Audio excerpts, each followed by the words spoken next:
Interstate 8. Yeah. Alright, we are doing a reboot of the great Interstate 8. It is maybe America's most desert interstate, but it is pretty awesome. Didn't really do justice to it the first time around, so we are taking another look. Interstate 8 runs from San Diego to kind of the middle nowhere in Arizona where it meets I-10. It's sort of angled toward Tucson the whole way, kind of works as a Phoenix bypass as well. You're watching Control City Freak. This is the YouTube channel where we talk about interstate highways and the places that they're signed to go to. If you dig this kind of content, why not give us a like? And if you really like it, why not subscribe? Yeah, subscribe. We've got a Patreon up and it will have the first announcements of whatever my video is going to be. I don't actually know at the time of this recording what it'll be next week, but check that out. Lots of cool stuff. And you can also request your exit for a $5 super sticker or super thanks. I know for the Super Bowl, we're going to be doing Las Vegas Boulevard, so you can request your favorite casino. Okay, we're gonna flip things around and talk about Westbound I-8. I-8 begins here out in the middle of the desert in Arizona. Off of I-10, we see 8 West, San Diego, and Phoenix bypass, so it kind of does both of those things. And coming from eastbound 10, you don't get that Phoenix bypass thing, we just get West 8. So that makes sense because you're already beyond Phoenix at that point. Our first mileage sign is a good one. Gila Bend, 60 miles away. That's the first thing of any circumstance. Then Yuma and San Diego on the bottom line. And here's our first West I-8 reassurance shield. And here's our first exit. We can see it is kind of in the middle of nowhere here. Exit 174. Treckle Road. At random interchanges, such as the one I just showed you, it is signed 8 West San Diego. And now we're meeting Arizona Highway 84 East to 347 North for Maricopa. So that is sort of a Phoenix Metro thing. Next service is 33 miles. Long distances between much of this road. And here we can see just some of the barren deserts that we were crossing in that 33-mile stretch. Now we're getting to Arizona 85 and to I-10, the Butterfield Trail. Interestingly, I could not find any sign for Buckeye here. So if we take a look here, Buckeye is the largest city by area in Arizona and crazy fast growing. It's got 90-some thousand people, maybe 100,000 by now, and it had 2,000 or 5,000, something like that.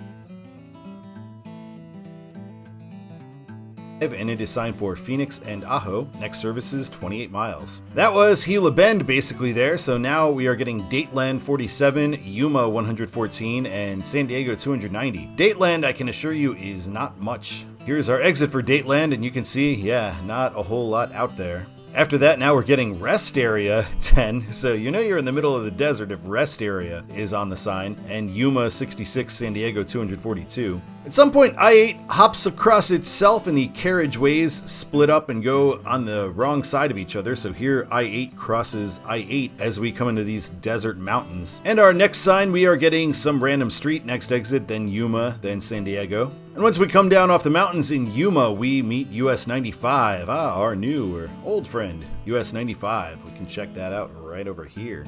In Yuma, 8 continues to be signed West San Diego on overhead signs. And right after Yuma, we enter California, so Imperial County, California. Not much of a welcome to California sign here. And on the California side, we are still signed 8 West San Diego. And here we have an exit request from Deadslug. He wanted to see California Highway 186, which heads to Los Algodones, Mexico, which is noted because it is Molar City. Many Americans go there to get dental work because it's too expensive here. Thanks so much for that request. Really appreciate that. And now we are coming to the California inspection area where they're going to make sure you don't have any fruit from other states. On a mileage sign in California, we've got Holtville, El Centro, and San Diego. And this is actually the only photo I had to snag for my first video because it is really hard to find mileage signs in California. I was not successful in finding any when I was looking through this time around.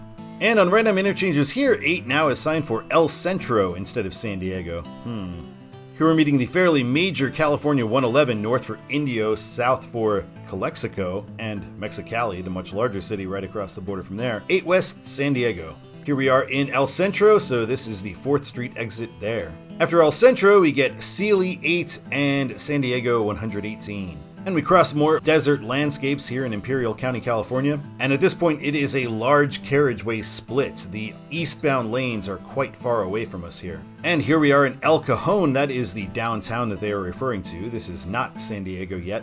And now we are meeting I-15 north for Riverside and California Highway 15 south. Hopefully that'll just be signed I-15 eventually. I'm not entirely sure. It's been explained to me a few times before, but it still doesn't quite make sense. And this exit was requested by KSlayer21, so thank you so much. I really appreciate that. And after I-15, we look over here. Here is where Jack Murphy Stadium was, which so far as I know is where the Chargers are still playing.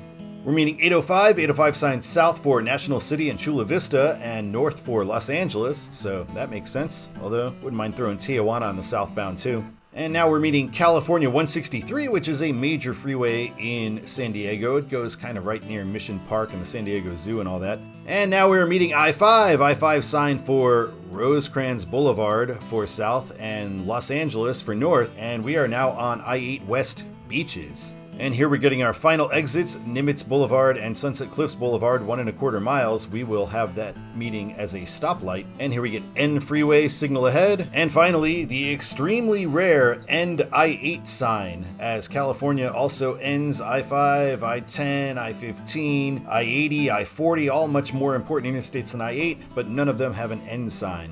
All right, let's take a look at Eastbound I-8.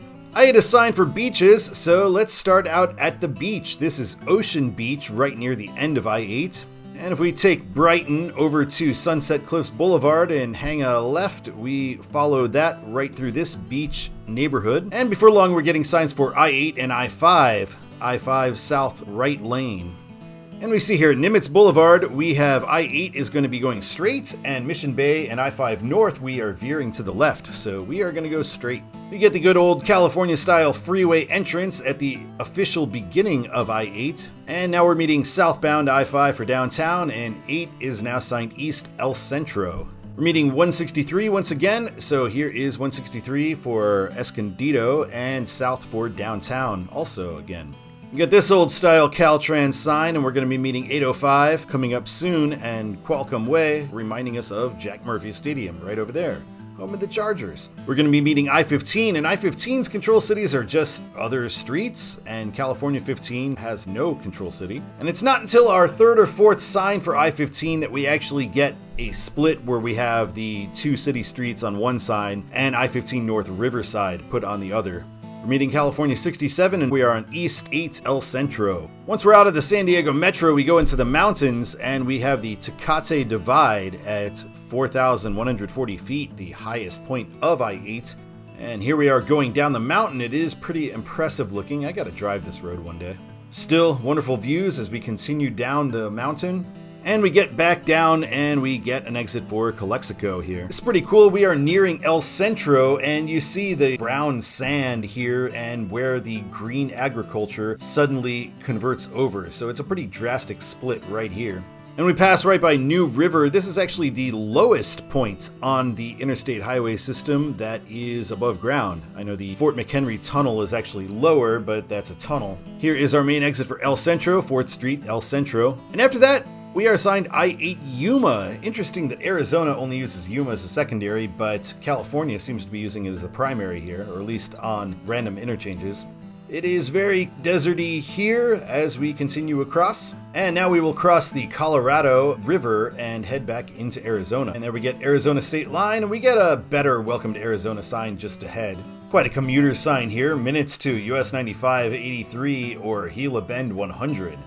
Who's doing that commute? Here is US 95 in Yuma once again, so we see another look at that. And in Yuma, we do get a laundry list of exits type thing because there's enough exits in Yuma. Yuma's developed enough that we are getting those here. And here is where we cross under I-8 and the carriageways split and go on opposite sides of normal. And here's what it looks like along that stretch. It is pretty severe mountains here. And at random interchanges now, we are getting 8 east for Phoenix and Tucson, having them both signed, which makes sense to me. And so now we get the next exit, Phoenix and Tucson as our control cities. So that is good. I know we don't get to Phoenix or Tucson, and we're going in a Tucson direction, but it is a route kind of around Phoenix as well. If you were going San Diego to Phoenix, this is the road you'd be on.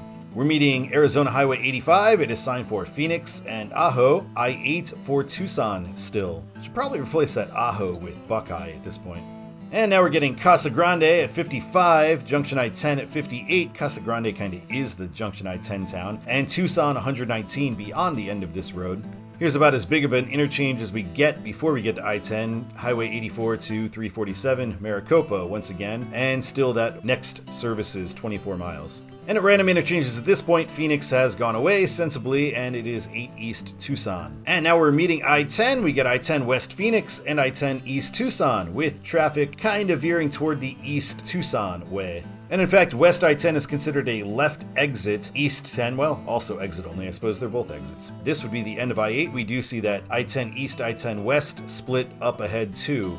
And we follow the dominant way. We get cut back down to one lane, and we are merging with I-10 East, headed toward Tucson.